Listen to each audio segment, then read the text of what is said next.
एक समय की बात है कि एक शहर में एक राजा राज्य करता था। राजा और वजीर दोनों बूढ़े हो गए थे। राजा ने वजीर से कहा कि अब हम बूढ़े हो गए हैं, इसलिए कोई सलाह दो कि राज्य किसे सौंपा जाए। वजीर ने कहा, बादशाह सलामत, आपका पुत्र अब जवान हो गया है। मेरी सलाह के अनुसार इसे राज्य सौंप दिया जाए और मेरा पुत्र वजीरी का काम करे। राजा मान गया। जब उसका पुत्र शिकार खेल कर आया तो राजा ने कहा, मैं बूढ़ा हो गया हूं, राज्य का काम तुम संभाल लो। उसने कहा, पिताजी, राजगद्दी पर बैठना मुझे अच्छा नहीं लगता, मुझे तो शिकार ही खेलना है। जब उसने इनकार कर दिया तो राजा ने वजीर से दोबारा सलाह पूछी। वजीर ने कहा कि उसे बनवास का डरावना दिया जाए। राजा ने वैसा ही किया, पर वह न माना और बनवास जाने के लिए तैयार हो गया। बनवास जाने से पहले उसने सोचा कि वजीर का लड़का मेरा दोस्त है, उसे मिल लेना चाहिए। जब वह मिलने गया तो वजीर के लड़के ने पूछा, तुम कहां जा रहे हो? उसने कहा, मेरे पिताजी ने मुझे बनवास दे दिया है, इसलिए मैं जा रहा हूं। जब वह चलने लगा तो वजीर के लड़के ने कहा, तुम मेरे दोस्त हो, अगर तुम बनवास जाओगे तो मैं भी तुम्हारे साथ ही जाऊंगा। वजीर के लड़के ने कहा कि ब्राह्मणों का मेरा एक और दोस्त है, मैं उसे मिलना चाहता हूं। दोनों ब्राह्मण के लड़के से मिलने के लिए चल पड़े। वजीर के लड़के ने उसे सारी बात बताई। उसने कहा, मैं भी तुम्हारे साथ जाऊंगा। इस तरह वे तीनों एक साथ चल पड़े। जब वे एक गांव पहुंचे तो ब्राह्मण के लड़के ने कहा, इस गांव में मेरा दोस्त मिस्त्री का लड़का रहता है, मैं उसे मिलाऊं। जब वह मिलने गया तो उसने मिस्त्री के लड़के को सारी बात बताई। वह कहता, तुम जा रहे हो, मैं भी तेरे साथ चलूंगा। इस प्रकार वह भी साथ चल पड़ा। उसका एक और दोस्त गूजर का एक लड़का, वह भी साथ चल पड़ा। इस प्रकार वे 5 मित्र एकत्रित हो गए।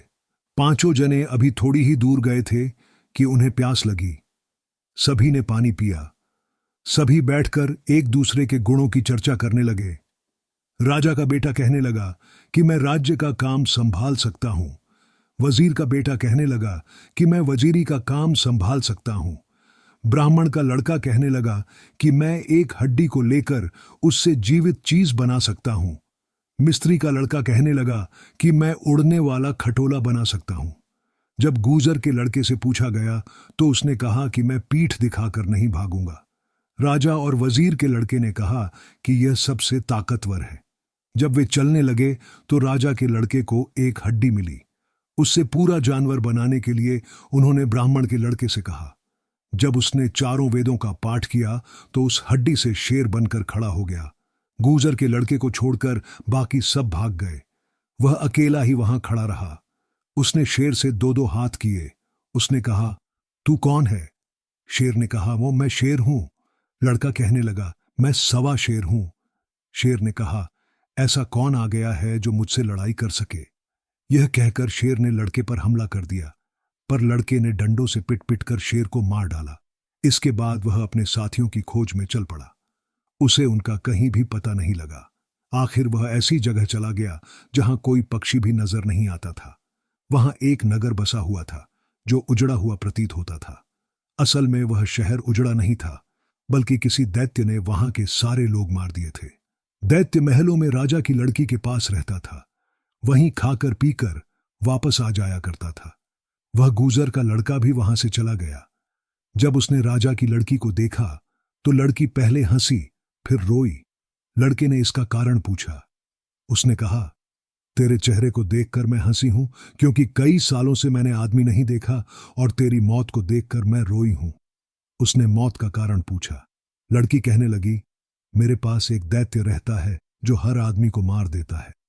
गूजर का लड़का तलवार लेकर दरवाजे में खड़ा हो गया। जब दैत्य आया तो उसने दैत्य को आदमखोर कहने से रोका और पूछने लगा, तू कौन है? दैत्य कहने लगा, मैं दैत्य हूं। दैत्य उससे पूछने लगा, तू कौन है? वह कहने लगा, मैं तेरे पिता का पिता हूं। यह सुनकर दैत्य आधा डर गया और वह भागने लगा, पर लड़के ने उसके मुंह में डंडा दे दिया और तलवार से सिर काट दिया। राजा की लड़की के पास जाकर कहने लगा कि वही तेरा दैत्य था जिसे काटकर मैंने दरवाजे में फेंक दिया है। लड़की उसे देखने के लिए गई। देखकर खुश हुई और दोनों खुशी खुशी वहां रहने लगे। लड़का शिकार पर जाता और वह महलों में उसका इंतजार करती। एक दिन लड़की की जूती का एक पैर नदी में गिर गया और वह तैरता तैरता बादशाह के महलों की ओर जाने लगा। रास्ते में उसे धोबी ने पकड़ा और महलों में ले गया। जब रानी ने जूती का पैर देखा तो वह हैरान हो गई और राजा से कहने लगी कि ऐसा दूसरा पैर लाया जाए, नहीं तो मैं मर जाऊंगी। राजा धोबी से कहने लगा कि ऐसा दूसरा पैर लाओ, नहीं तो बच्चों समेत पैराई में पीस दूंगा। पर वजीर के कहने पर वह इस जिद से हट गया। वजीर ने 3 ठगनियों से जूती की तलाश के लिए सलाह पूछनी सही समझी। राजा ने 3 मठगनियों को बुलाया। पहले एक से पूछने लगा कि तू क्या कर सकती है, तो वह कहने लगी कि मैं आसमान फाड़ सकती हूं। दूसरी कहने लगी कि मैं टांकी लगा दूंगी। तीसरी कहने लगी कि मैं आसमान में सीढ़ी लगा दूंगी। राजा ने तीसरी को रख लिया और उसे 250 रुपये दिए और सारी जरूरत की चीजें दी। उसने एक समुद्री जहाज को उस शहर के पास खड़ा कर दिया जहां से जूती आई थी। खुद किरणें पहनती हुई महलों में चली गई। लड़की ने उसे अपनी बुआ जानकर वहां रखा। वह 15-20 दिन वहां रही और उसने उनके साथ जान पहचान कर ली। जब उसे पता चला कि वे दोनों मुझसे प्रेम करने लगे हैं तो उनकी सेवा करने लगी। एक दिन वह लड़की केश धोने के लिए गई तो उसे अपने घर वाले के लिए पंखा झलने के लिए कह गई। 8वें दिन बाद उसने फिर केश धोने जब स्नान करने गई तो पंखा झलने का काम फिर ठगनी को दे गई। जब वह नहाकर वापस आई तो उसके आते ही वह ठगनी रोने लगी। उसके पूछने पर वह बताने लगी कि यहां एक कबूतर आया था और वह आकर कृपाण के मूठ पर बैठ गया। कृपाण गिरकर उस लड़के के गले पर लगी और वह मर गया। यह सुनकर वह बहुत रोई।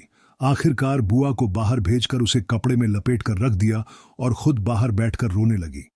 उसका एक बच्चा हुआ जिसकी शक्ल गुजरों के लड़के पर पड़ती थी। एक दिन ठगनी उस लड़की को सैर के लिए ले गई।